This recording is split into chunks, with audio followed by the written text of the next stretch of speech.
భగవద్గీత హిందూ ధర్మంలో అత్యంత ప్రాముఖ్యమైన గ్రంథాలలో ఒకటి.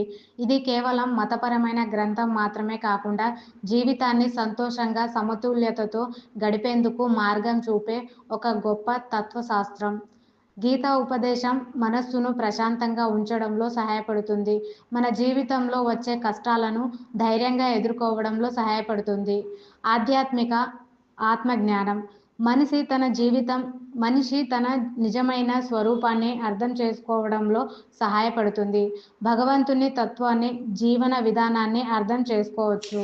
డిసిజన్ మేకింగ్ తీర్మాన శక్తి పెరుగుతుంది. అనేక సందిగ్ధ పరిస్థితుల్లో సరైన నిర్ణయం తీసుకోవడం గీత సందేశం ఉపయోగపడుతుంది.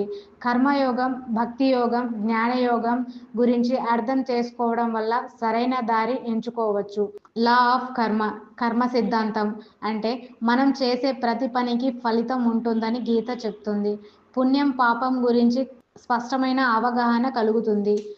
భయాన్ని పోగొట్టుకోవచ్చు. మానవుడికి భయం ఉండటం సహజం, కానీ భగవద్గీతలోని సందేశం ద్వారా ఈ భయాలను అధిగమించగలము. అహంకారం తగ్గుతుంది. మనం చేసే ప్రతి పనులను మంచి కొరకు చేయాలి అనే భావన ఏర్పడుతుంది. ఎటువంటి ఫలితం పట్ల అహంకారం లేకుండా పని చేయడం అలవాటు పడుతుంది. జీవిత లక్ష్యాన్ని తెలుసుకోవచ్చు. నిజమైన ధర్మం ఏమిటి, మన జీవితంలో అసలు ముఖ్యమైనది ఏమిటి అనే ప్రశ్నలకు సమాధానాలు లభిస్తాయి. గీత చదవడం మంచిదా చెడ్డదా? భగవద్గీత చదవడం వల్ల ఎలాంటి చెడు జరగదు.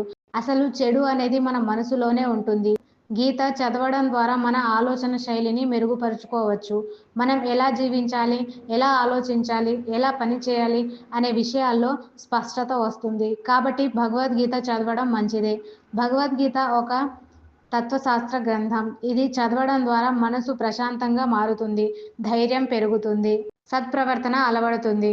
కాబట్టి ఇది చదవడం వల్ల జీవితంలో మంచి మార్పులు కలుగుతాయి. భగవద్గీత అంటే ఏమిటి? ఇది హిందూ ధర్మగ్రంథమైన మహాభారతంలో భాగమైన పవిత్ర గ్రంథం. ఇది మహాభారతంలోని భీష్మ పర్వంలో 700 శ్లోకాలతో కూడిన భాగం. సో ఫ్రెండ్స్, వీడియో నచ్చితే లైక్ చేయండి అండ్ మరిన్ని వీడియోల కోసం మన ఛానల్ని సబ్స్క్రైబ్ చేసుకోండి. Thank you for watching.